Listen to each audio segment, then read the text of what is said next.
Bom, pessoal, continuando aqui, nós vamos falar hoje de processo terapêutico, tá? Jung ele rompeu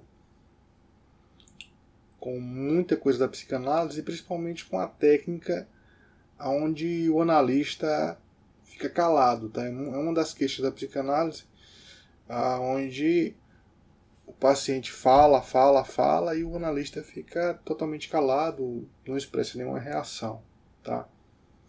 Claro, isso varia de analista para analista, mas é muito comum isso acontecer, quase como se fosse padrão, tá? E os pacientes de Jung diziam que realmente ele estava presente na análise, tá? Diferente de alguns terapeutas aí, que os pacientes dizem, olha, eu falei, mas sei lá onde era que estava a cabeça do terapeuta, parecia que ele não estava nem prestando atenção no que eu estava dizendo, né? Então, os pacientes dele diziam que ele estava realmente presente, tá? E ele atendia, ele aboliu o divã, tá? Ele atendia uma cadeira de frente para outra, tá? Duas cadeiras iguais, como se fosse duas pessoas iguais, tá?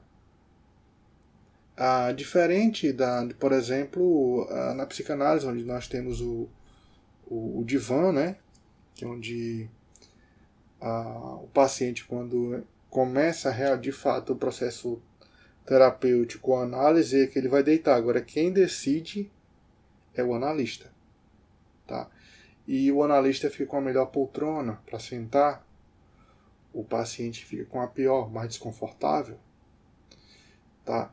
Então ele viu aí que tinha uma relação de poder e aboliu isso. Para ele era inútil, tá? Até porque, se você analisar o divã, era da época que Freud fazia hipnose. Se ele abandonou a hipnose, era para ter abandonado o divã, né? Os pacientes vinham de várias classes sociais, tá? Não eram somente as histéricas lá de Freud, né? As histéricas ricas que Freud atendia, tá? Bom, muito de como era o jeito de Jung atender, você pode ver nesse DVD aqui que eu indiquei lá no comecinho, que é Questão do Coração, tá? Aqui tem vários depoimentos de ex-pacientes, de analistas que fizeram análise com Jung, tá?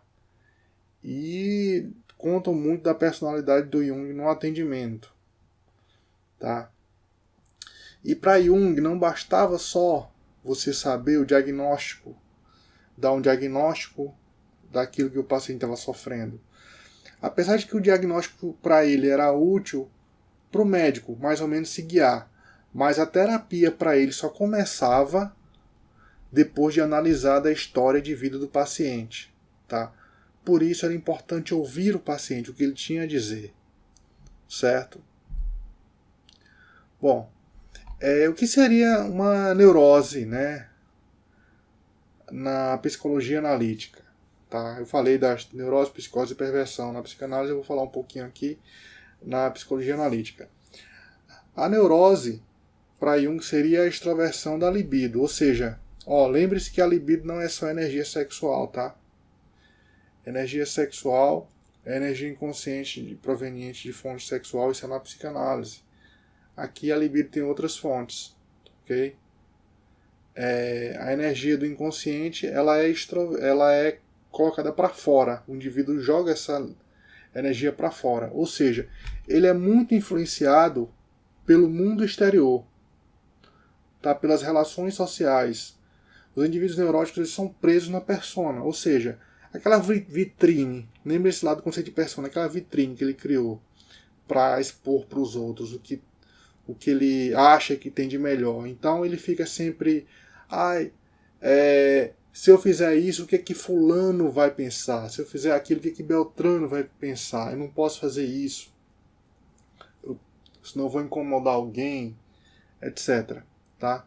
Então ele vai ficar sempre preso nessa persona, nas personas. Tá? Uma forma também de ver a neurose é uma fuga, tá? Uma incapacidade, mas no sentido de fuga, de enfrentar as circunstâncias da vida. Ou seja, Quais são as circunstâncias da vida? Você conseguir um namorado, namorada, arrumar o primeiro emprego, a primeira viagem sozinho, a primeira relação sexual, tá? Casar, tá? Etc. São várias experiências, tá, da vida que todos nós passamos e por algum motivo o indivíduo foge de uma circunstância dessa, tá?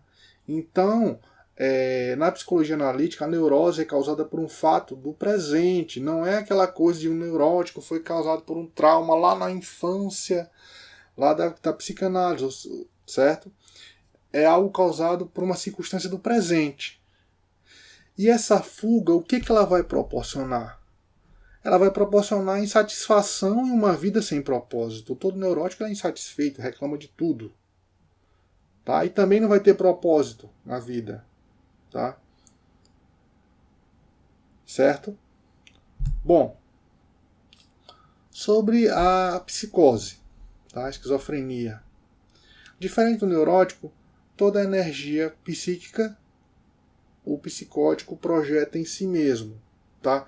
Eu costumo dizer que o psicótico, vamos imaginar que o inconsciente seja uma piscina, tá? O psicótico é aquele cara que mergulha lá dentro. Ou seja, ele vai viver o inconsciente como se fosse real, tá? Então, todos os sintomas, ele vai apresentar delírios, por exemplo, eu estou vendo tal coisa, eu estou ouvindo tal voz, eu acho que eu sou Deus, e por aí vai, tá? Ele vai apresentar inúmeros sintomas, que é a forma dele interagir com o que seria o inconsciente, a água lá. Tá? Ele está imerso no mundo inconsciente. Tá? E todos os sintomas e delírios que ele apresenta é uma tentativa de individuação por parte da psique dele. Esses delírios e sintomas, ele vai tentar estabelecer aquele eixo lá que a gente viu no modelo psíquico de Jung, que liga o ego, tá? Ao si mesmo, o self com S maiúsculo. Mas ele vai fracassar, mas ele vai ficar tentando, ou seja, vai sempre produzir sintomas e delírios. Ok? Bom, e a perversão? A perversão está mais ligada à questão moral, da maldade, né? E ela acontece porque acontece com o indivíduo a identificação com a sombra, mais especificamente com os aspectos negativos da sombra. Lembre-se que todo arquétipo tem aspectos positivos e negativos. A sombra tem muita energia criadora. Tá? Se você souber na individuação assimilar sua sombra, vai ser fantástico. Mas ela também possui aspectos negativos. Ou seja, lembre-se que a sombra é aquilo que nós não gostamos em nós mesmos, nós não suportamos. Tá? É tudo que tem de pior em nós mesmos. E para alguns indivíduos, eles se identificam com isso. Por que isso acontece? Alguns indivíduos ele passam por situações traumáticas. Às vezes ele presencia um assassinato, né? Ou passa por algum trauma muito forte na infância que ele não tinha estrutura ainda para suportar, tá? E vai ocasionar dele se identificar com esse aspecto negativo. Existe uma forma de prevenir? Existe. É o vínculo afetivo entre pais e filhos, ou seja, o amor entre pais e filhos. Se isso acontecer corretamente, vai afastar o filho, o indivíduo, do aspecto negativo da sombra. Tá? Mas o que acontece? Às vezes, esse vínculo é tão fraco que o indivíduo se identifica com a sombra e começa a produzir, com o aspecto negativo da sombra, e começa a produzir pequenos crimes quando criança, depois vira um adolescente problemático, um adulto assassino, e isso fica muito difícil, é uma situação muito difícil de ser revertida. Tá? Embora existam alguns casos que às vezes acontece essa reversão. Mas, geralmente, quando ele se identifica com a sombra e vira um adulto identificado com os aspectos negativos da sombra, não tem mais volta, tá? Vira um assassino, psicopata e por aí vai. Bom, na psiquiatria tradicional, tá? se usam remédios para diminuir o sofrimento. É necessário? É. Às vezes o paciente chega em total choque, tão traumatizado, em pânico, que ele não consegue às vezes nem andar, ou então o paciente não consegue nem sair de casa. Então precisa de um medicamento para reduzir esse nível de estresse, essa tensão, para ele poder falar, tá? Para ele poder se tratar. É diferente um pouco dessa questão, o terapeuta indiano, ele vai fazer com que o paciente participe do sofrimento, ou seja, ele vai fazer com que o paciente descubra o significado do sofrimento. Tá?